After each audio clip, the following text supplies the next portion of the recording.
Hello everyone, আজকে চলে এসেছি একটি নতুন রেসিপি নিয়ে। পাস্তা আমাদের ছোট থেকে বড় সবারই খুব ফেভারিট। আজকে আমরা বানাচ্ছি ভেজ পাস্তা। তো প্রথমেই আমরা নিয়ে নিয়েছি পাস্তা। আমি এখানে 250 গ্রাম পাস্তা নিয়েছি। এটাকে ভালোভাবে সেদ্ধ করে নেব। এদিকে আমি আলু ক্যাপসিকামকে সরু সরু করে কুচিয়ে নিলাম। আর নিয়েছি পেঁয়াজ, টমেটো, আদা, রসুন, লঙ্কা কুচি। পাস্তাটিকে বানানোর জন্য আমি আজকে ব্যবহার করব একটি স্পেশাল মশলা।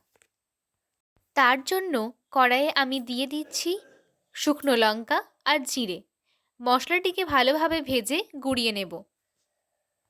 এই ভাজা মশলাটির ফলে স্বাদ হবে দুর্দান্ত।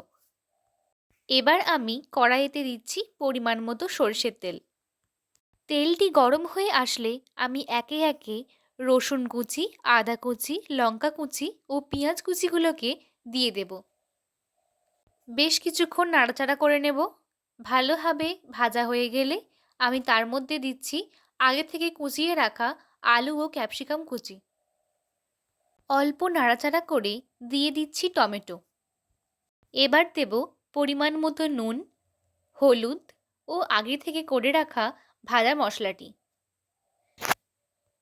সব কিছুকে ভালোভাবে মিশিয়ে নেওয়ার পর আমি দিয়ে দিচ্ছি সেদ্ধ করে রাখা পাস্তাটিকে।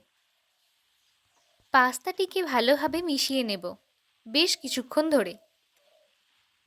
শেষে ম্যাগি মশলা ও সস দিয়ে ভালোভাবে মিশিয়ে নেব এবং আমাদের পাস্তা আজকে তৈরি। এবার রিভিউ নেব কেমন হলো। দারুণ সুন্দর হয়েছে। ফ্যান্টাস্টিক। সত্যিই খুব ভালো হয়েছে আমাদের পাস্তা। দারুণ। আপনারাও চাইলে করতে পারেন।